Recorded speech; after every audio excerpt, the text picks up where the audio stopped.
Hello বন্ধুরা, আমার ইচ্ছে জানার নতুন একটা ব্লগে তোমাদের সবাইকে স্বাগত। আজকের দিনটা বেশ রোদ ঝলমলে, চারিদিক যেন আলোয় ঝলমল করছে। বাড়ি এলে দিনগুলো বেশ তাড়াতাড়ি কেটে যায়। এবছর তো যেন আরও বেশি তাড়াতাড়ি কেটে গেল। আজকে বাড়ি ফেরার পালা, ব্যাঙ্গালোর ফিরে যেতে হবে।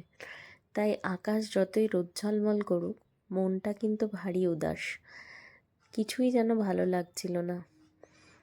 কিন্তু অগত্যা সব কিছুই করতে হবে, জীবন তো এগিয়ে চলার। আমাদেরও ব্যাগপত্র সব রেডি, এখন শুধু বেরোনোর অপেক্ষা। গাড়িও চলে এসে বাড়িতে দাঁড়িয়ে রয়েছে, আমরাও সবাই রেডি সেডি হয়ে বেরিয়ে পড়লাম। এয়ারপোর্ট যেতে হবে, বেশ কিছুটা টাইম হাতে নিয়ে না বেরোলে খুব মুশকিল। রাস্তায় এত ভিড়, এত জ্যাম, সেগুলোকে পার করে ঠিক সময়ে জায়গা মতো পৌঁছানোটাও একটা চ্যালেঞ্জের ব্যাপার। আর দেখো চারপাশে সেই সবুজ, সেই ক্ষেত, দেখতে দেখতে রাস্তা কেটে যায়। গ্রামের রাস্তার মাঝখান দিয়ে যেতে খুবই সুন্দর লাগে, কেন বলো তো? এই চারিপাশে প্রকৃতি দেখতে দেখতে। যেই গ্রাম থেকে বেরিয়ে যাব অমনি কংক্রিটে ভরা জঞ্জাল, ভালো লাগে না আর। এই কটা দিন কি সুন্দর কেটে গেল, শান্ত স্নিগ্ধ স্বচ্ছ পরিবেশে। বাড়ি ফিরবো, সেখানে ব্যাস পলিউশন আর পলিউশন, গাড়ির আওয়াজ, চেঁচামেচি, চিৎকার আর পলিউশন। গ্রামে অনেক কিছু অসুবিধা রয়েছে ঠিকই, বাট এখানকার যে ওয়েদার, এখানকার যে হাওয়া বাতাস, এটা খুব স্বচ্ছ, খুব পরিষ্কার, যেটা আমরা শহরের হাজারো সুবিধার মাঝখানে কোনো দিনও খুঁজে পাবো না। যাই হোক, এত ভাবনা ভেবে তো লাভ নেই, নিজেদের কর্মস্থলে নিজেদের জায়গায় ফিরতেই হবে। যথাসময়ে আমরা এয়ারপোর্টে পৌঁছে গেছি। কুহুরও একটু মনটা খারাপ, বাড়িতে কাকিন, পিসি, দাদু ঠাম্মি, বোন সবাইকে ছেড়ে চলে যেতে হচ্ছে, কিন্তু কিছু করার নেই। যাই হোক, আমরা সব কিছু করে চেক ইন করে এবার সিকিউরিটি চেক করে আমরা চলে এসেছি ভেতরে। আমাদের গেট নাম্বার 20 ছিল। তো এখনও বেশ অনেকটা টাইম বাকি আছে। আমরা এখন লাউঞ্জে লাইনে দাঁড়িয়ে রয়েছি। এখানে গিয়ে আমরা দুপুরের লাঞ্চটা সেরে তারপরেই ফ্লাইটে উঠবো। আর কুহুর জন্য বাড়ি থেকে খাবার দাবার নিয়ে এসছিলাম, ও ওটাই খাচ্ছে। আর আমাদের খাবারটা রেডি, এখন শুধু খাওয়ার অপেক্ষা। খাওয়া দাওয়া করে আমাদের যথা টাইমে আমরা চলে গেছিলাম আর কি।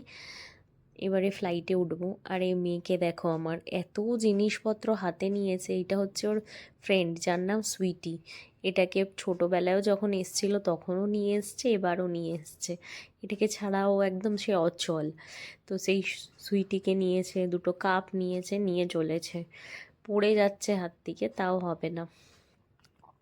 ব্যাস আর কি, ফ্লাইটে বসে পড়েছি, ফ্লাইটও চলতে শুরু করে দিয়েছে। আবার একটা বছরের অপেক্ষা।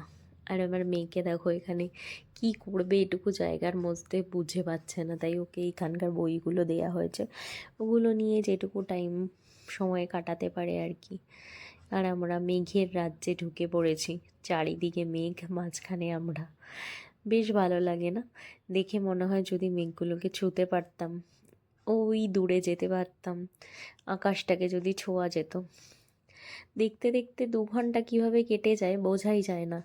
এখন ইনি এতক্ষণ ঘুরে বেড়াচ্ছিলেন, এখন আমার কাছে চলে এসছেন, কারণ কি এত টার্বুলেন্স হচ্ছে তো। আর নামারও টাইম হয়ে গেছে, ওর প্রচণ্ড শেকিংয়ে আর কানের মধ্যে একটু প্রবলেম হচ্ছে বলে আমার কাছে চলে এসছে। আমাকে চেপে ধরে বসেছিলাম। এই আমাদের ফ্লাইট ল্যান্ড করেও ফেললো। ফ্লাইটে আসতে 2 ঘন্টা 10 মিনিট মতো লাগে, বাট বাকি সারাদিন এত জার্নি হয়ে যায়। এখান থেকে আবার যেহেতু এটা টার্নেলে দেয়নি, তাই বাসে করে আবার যেতে হলো। এই আমরা এসে গেছি।